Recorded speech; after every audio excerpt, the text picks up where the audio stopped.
পুঁই মিটুলির চচ্চড়ি বানানোর জন্য আমি এখানে সবার প্রথমে কড়াই বসিয়ে নিয়ে তার মধ্যে দিয়ে দিলাম সাদা তেল এবং ফোড়নের জন্য দিয়ে দিচ্ছি 5 ফোড়ন, শুকনো লঙ্কা আর 2টো তেজপাতা। আপনারা চাইলে কিন্তু এখানে সর্ষের তেলও ব্যবহার করতে পারেন। তো সমস্ত ফোড়নগুলোকে আমি একটুখানি নাড়াচাড়া করে দেব। তারপরে এখানে আমি দিয়ে দিচ্ছি কিছু টুকরো করে কেটে রাখা আলুগুলো কিন্তু আমি একদম ছোট ছোট করে টুকরো করে নিয়েছি। এবারে এই আলুটাকে আমি সবার প্রথমে একটু ভাজা ভাজা করে নেব। আর আলুটার মধ্যে যাতে নুন এবং হলুদ দুটোই ভালোভাবে ঢোকে তার জন্য এখানে দিয়ে দিচ্ছি পরিমাণ মতো নুন এবং দিয়ে দিচ্ছি কিছুটা সামান্য হলুদ। আবার এটাকে একটুখানি আমি নাড়াচাড়া করে নেব।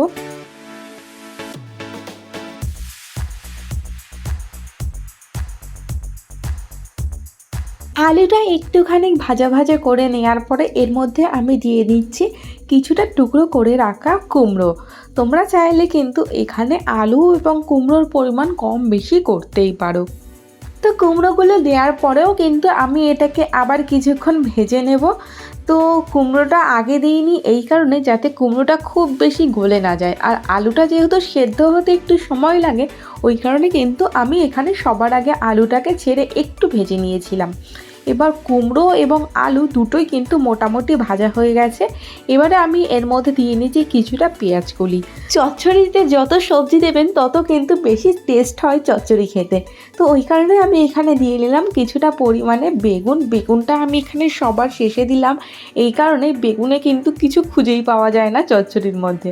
যাই হোক, তারপরে এখানে আমি কিছুটা পুঁই মিটুলি খুব ভালোভাবে কেটে বেছে ধুয়ে নিয়েছিলাম।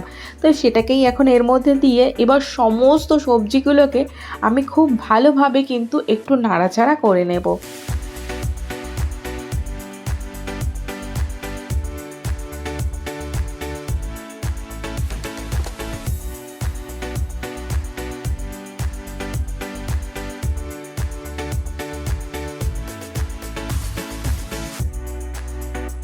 আমি কিছুটা কড়াইশুঁটি দিতে ভুলে গেছিলাম, সেটা আমি এই সময় দিয়ে নিলাম এবং সাথে দিয়ে নিলাম 5-6টা মতো চিড়ে রাখা কাঁচা লঙ্কা। ঝালের পরিমাণটা আপনারা আপনাদের টেস্ট অনুযায়ী কম বেশি কিন্তু করতেই পারেন।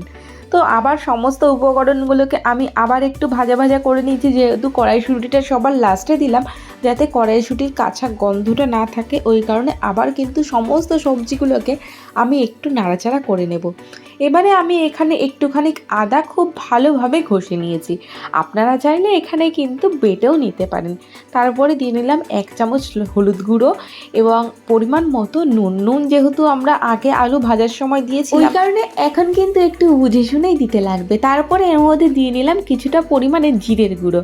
তো সমস্ত আবার মশলাগুলো যেহেতু দিয়েছি ওই কারণে যাতে মশলার কাঁচা গন্ধটা চলে যায় ওই কারণে আমি কিন্তু একটু নাড়াচাড়া করে খুব ভালোভাবে কষিয়ে নিচ্ছি।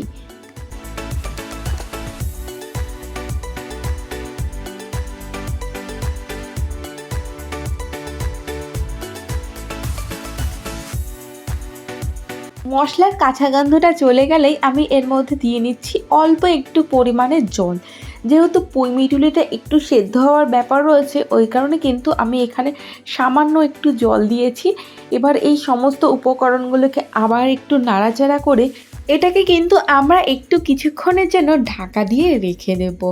তো আমার ঢাকনাটা দেখে প্লিজ কেউ উল্টোপাল্টা কোনো কমেন্ট করবেন না, তো ঢাকনাটা একটু সমস্যা রয়েছে। এই হোক, ঢাকনাটার ওপরে একটি ফুটো ছিল দেখে সেটাকেও কিন্তু আমি ঢাকা দিয়ে দিলাম। তারপরে 4-5 মিনিট পরে আমি ঢাকাটাকে সরিয়ে দেখলাম এটা কিন্তু মোটামুটি হয়েই এসছে। তো আমাদের কিন্তু আর ঢাকা দিয়ে রান্না করার কোনো দরকার নেই, কারণ জল কিন্তু প্রায় টেনেই এসেছে। তাই এখন কিছুক্ষণ ঢাকা ছাড়াই আমরা নাড়াচাড়া করে পুরোপুরি জলটাকে কিন্তু টানিয়ে নেব। আপনারা চাইলে কিন্তু পুরোপুরি জলটা নাও টানাতে পারেন, আমি কিন্তু আজ পুরোপুরি জলটা টানাবো না। আসলে আমাদের বাড়িতে সবাই একটু মাখা মাখা ব্যাপারটাই বেশি পছন্দ করে। যাই হোক, নাড়াচাড়া করতে করতে কিন্তু প্রায় অনেকটাই জল টেনে এসছে। আমি কিন্তু এটাকে এমনই রেখে দেব। আর ওই যে বললাম আপনারা চাইলে কিন্তু আরও বেশি টানিয়ে নিতেই পারেন। এবারে গ্যাসের ফ্লেমটাকে আমি অফ করে দিলাম। ব্যাস রেডি হয়ে গেল আমাদের পুঁই মিটুলির চচ্চড়ি। গরম গরম ভাতের সাথে খেতে এত দারুণ লাগে, যেটা আপনারা নিজেরা বাড়িতে একবার ট্রাই না করলে বুঝতেই পারবেন না। তো অবশ্যই কিন্তু একবার ট্রাই করে দেখবেন। আর হ্যাঁ, আমার ভিডিওটা কে কোথার থেকে দেখছেন সেটা কিন্তু কমেন্টে জানাতে ভুলবেন না। তো চলুন আজকের ভিডিওটা তাহলে এই অবধি। ভিডিওটি ভালো লাগলে অবশ্যই একটু লাইক, কমেন্ট, শেয়ার করে দেবেন। যারা এখনও অবধি চ্যানেলটি সাবস্ক্রাইব করেনি তারা প্লিজ চ্যানেলটি একটু সাবস্ক্রাইব করে দেবেন। তো দেখা হচ্ছে নেক্সট কোনো ভিডিওতে। ততক্ষণ সবাই ভালো থাকবেন, সুস্থ থাকবেন। আজকের জন্য টাটা।